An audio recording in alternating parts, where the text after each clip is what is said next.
Howdy guys, welcome back to BIG Photography. This has been, and in today's video, I'm going to show you an interesting method that you can use to help balance out the skin tones in your image to give it a more consistent look across the whole figure. So for example, in an image like this, where we can see that the lower half of her body has a lot more pink and is a lot darker than her arms and her face, we can use an adjustment layer plus a few tools to help us get it accurate to bring her legs a lot closer and more uniform to the rest of her body. So, to see how it's done, stay tuned.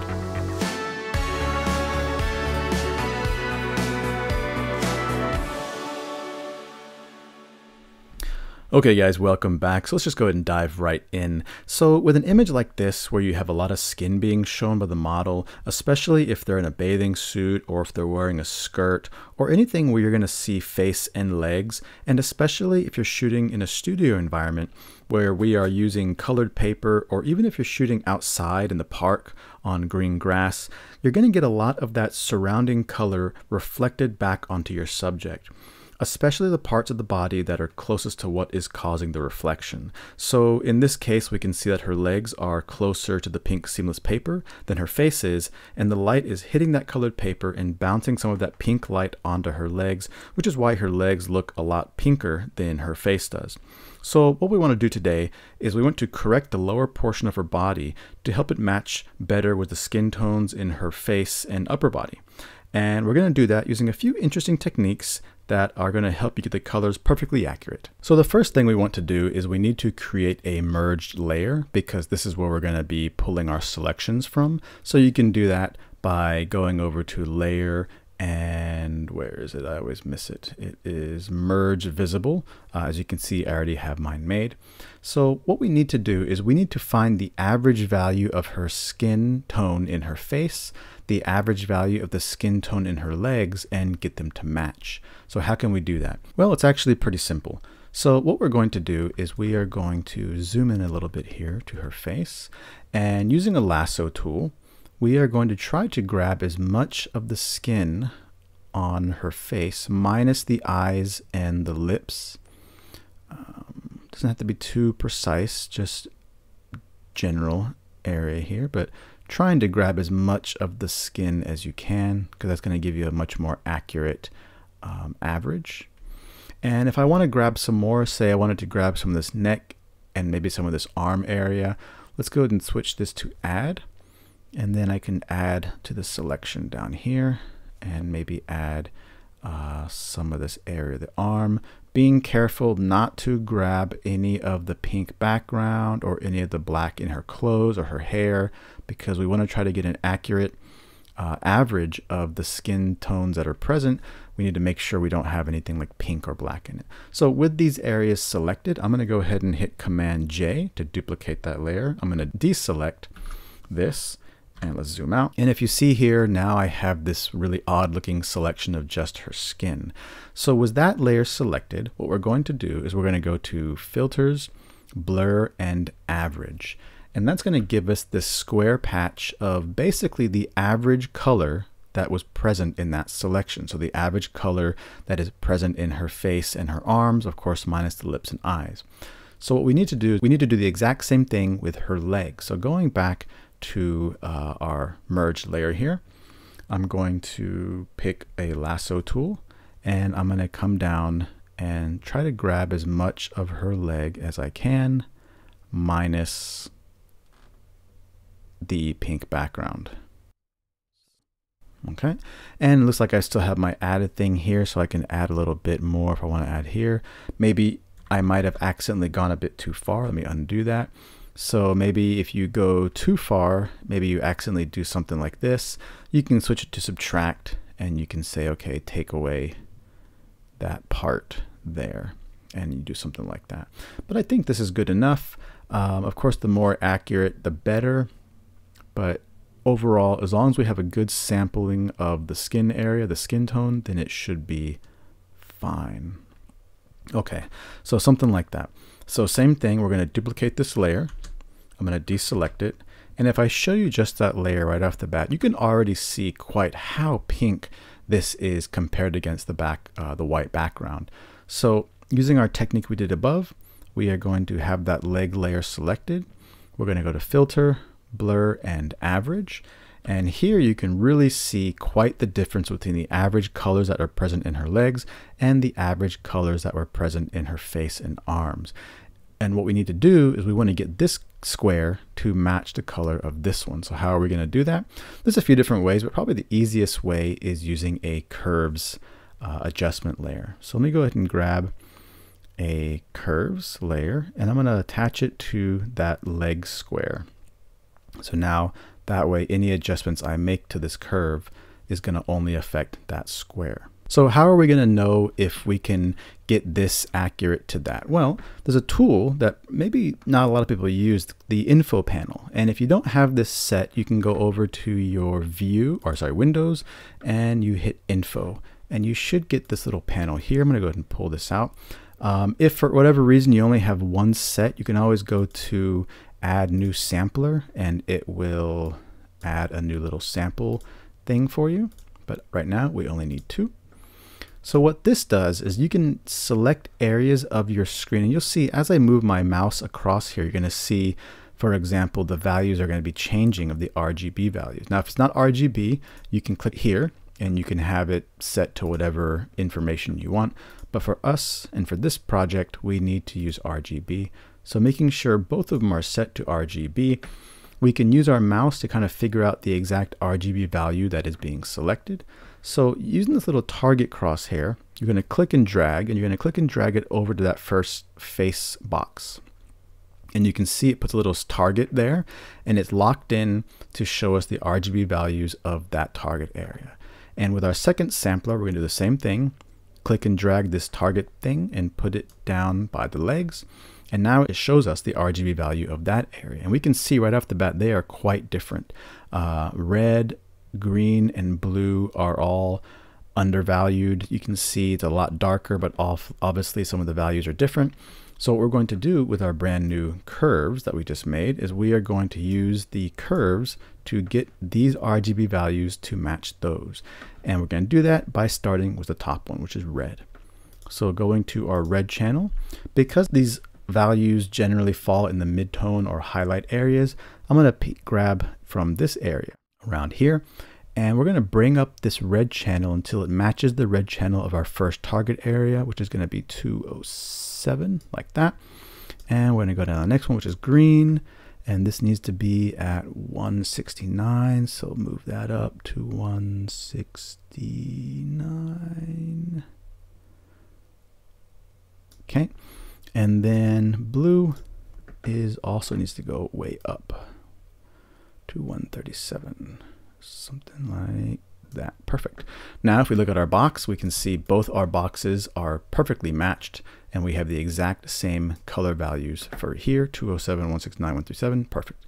Alrighty, so now we know that we have this curves adjustment layer is going to correctly fix the legs in a sense. So let me show you. So let's go ahead and pull this layer out, put it on top. I'm going to hide these two boxes, and obviously this curve layer has affected everything. So what we're going to do is we're going to invert that layer. And also if you want to take off these little targets, let's go back to, oops, my info panel went away. Where did it go? Info. And just by selecting the mouse, it will remove the little targets. Okay, I'm going to go and drag this back to the top where I like to have it. So there's a few different ways we can apply this curves adjustment layer. One way is you can just take a white paintbrush. Let's grab a 100% flow white paintbrush. Let's go to my colors, make sure we have white selected. And then I can just paint in the adjustment. I'm going to paint it in really quick like this. And then I'm just going to grab my merged layer and grab the selection brush tool. And I'm going to just select the background here. And you can see it snaps to it pretty good, like so. Oops. And let's go ahead and fix this like that. And I think that looks okay. And we can fix it later if we need to. Yeah, something like that. Okay, and then I'm going to now select my curves adjustment layer while I still have my selection and just hit delete, and that is going to delete that. Now you gotta be careful. If you zoom in a little bit, you're gonna see that you're gonna have some harsh pixelated edges. So the best way to do is just to right click on that adjustment layer and you can say refine mask. And usually refining mask one time, hit apply, and then that will fix it. As you can see, it did kind of mess up there, so I might have to manually, fix this mask here.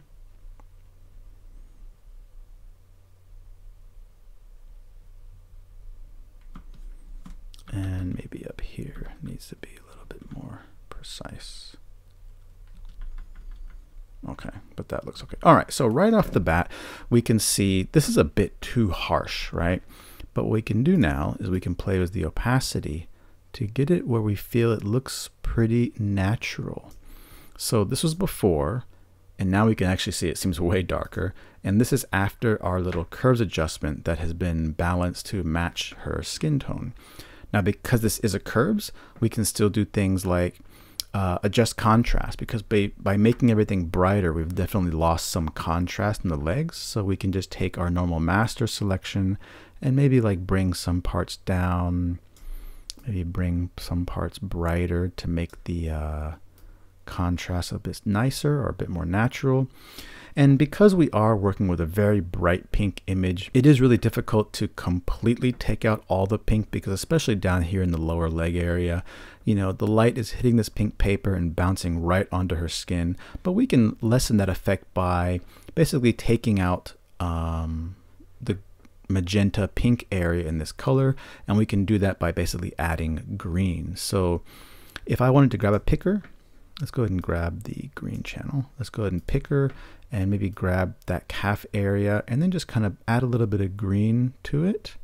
And you'll see, if I'm going to do an extreme example to show you, but you can see that by adding green, it really takes out that pink. So what you have to do is just kind of find an area that you feel you like. And then with playing with the opacity and the brightness, and because it is a mask, you could even come in here with the paintbrush on a low flow, and maybe let's do a black low flow, and you might say, you know what, the top part's a little bit too harsh, let me just lower that down a bit. You can play with a lot of things. So this is a great way just to get really in the area, because now is the tweaking part. Most things for Affinity Photo or Photoshop or retouching, there's never one tool where you do one selection, boom, it's perfect. You're always gonna have to tweak it. You're always gonna have to tweak the mask or tweak the opacity or tweak the values in some way to get it looking right. 100% is definitely way too harsh, but if we bring it down to something like 50 or 40%, then it actually does look pretty good. And I think it's not until you see the before that you realize, wow, it's a subtle difference, but it definitely has a big impact on the overall image, because it gives the overall image a lot more uniformity by having her face skin tone and her leg skin tone being a lot closer. And it is a bit of a preference. You could bring it down just to say 20% where you don't want it to be that harsh, but something like that makes quite a big difference. Now we can use that same technique to also remove a color cast, especially color casts that are present in the shadows and the highlights of an image. I do have another video on how to remove a color cast that you can watch here. And in that video, I used the waveform monitor, specifically the RGB parade, to get our values to match. But we can use the previous method I just taught you to do a very similar effect. So in this image here, we have a bit of a yellow color cast. We have a white box and a black swimsuit, but if we look carefully, this white is not white. There is some yellow in it. There's also some yellow in the black bathing suit, and we want to basically make those neutral to get a bit more of a neutral image. So the first thing I want to do is do a merge visible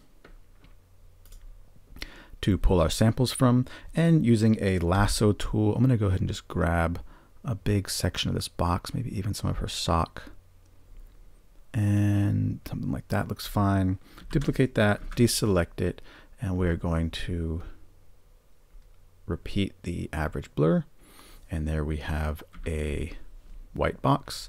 And then let's get that out of the way, go back to our main image or our merged visible layer, and just go ahead and grab as much of the bathing suit as we can.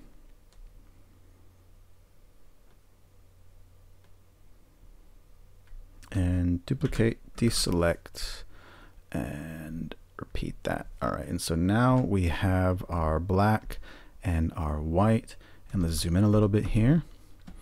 And they might look white and black, but if we do look carefully, we can see that this is a bit yellow.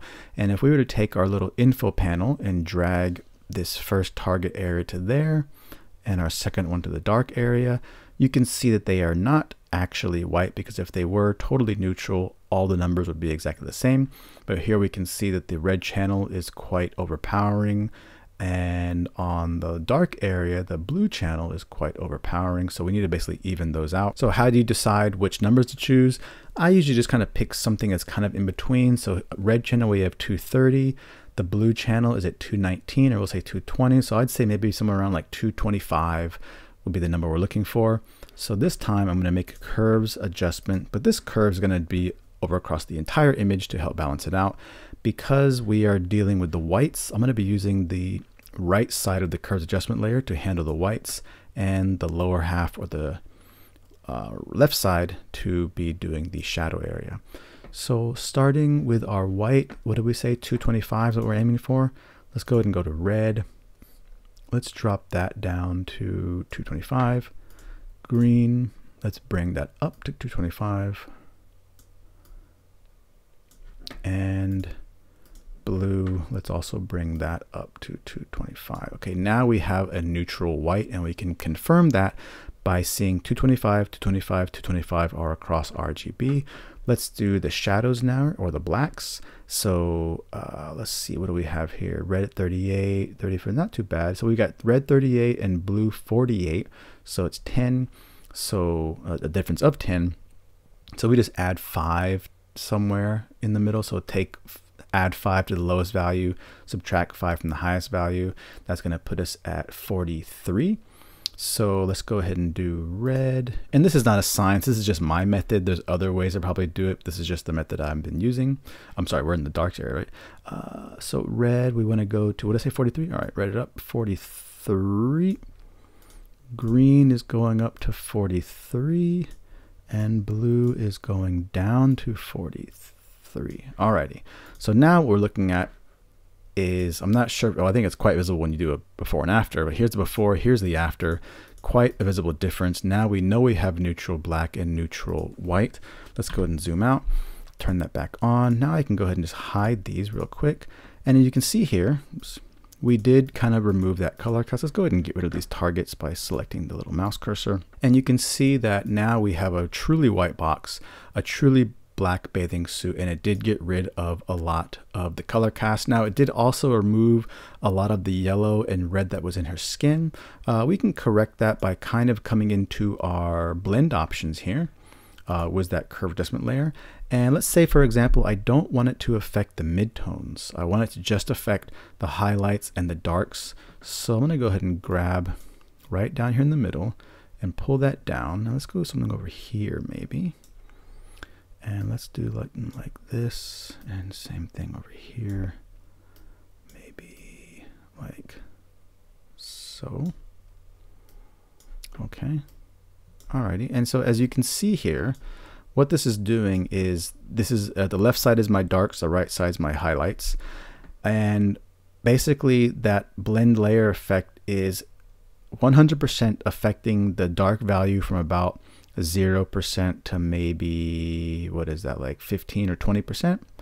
But then once we get to the midtone values, it's not having any effect at all, from the range of about 30% to maybe like 70%. And then from about the 75% mark, it's affecting it 100%. You can see if I lower this down, you're going to see the yellow in the white box is going to start to appear. But by doing something like this, I maintain some of the reds and yellows that are present in her skin, but still kind of correcting the black and white. And again, like I said previously, this is something that does need to be tweaked. It's never a 100% perfect done and done. You can maybe add another layer here and kind of do a gradual thing. Play around with the values, see what fits best for you. But you can see there, that was a very simple way to just basically take that yellow box and make it totally white and still kind of preserve the skin tones in the mids. And we could always come in here and adjust. Maybe we do want a little bit of effect, but not that much. it's up to you how you want to tweak it. So anyways, I hope you guys enjoyed that video. This is a little more of a scientific method to get your colors really accurate, to help you adjust with tonal variations, which are quite common, especially when you're doing a full body picture. You're going to have someone standing in a field of grass, and that green grass is going to be reflected. You see it a lot.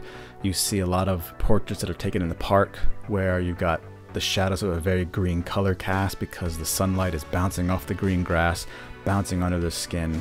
And although it is natural, our eyes kind of adapt for it in nature and we don't notice it as much, but when we see it in a photo, that color cast can be very present. And so just doing something as simple as that can really help bring a lot more consistency across the entire image. Anyways, I hope you guys enjoy this video, and as always, thanks for all the wonderful comments that you guys always leave, and thank you for watching, and I will see you guys in the next video. All right, bye.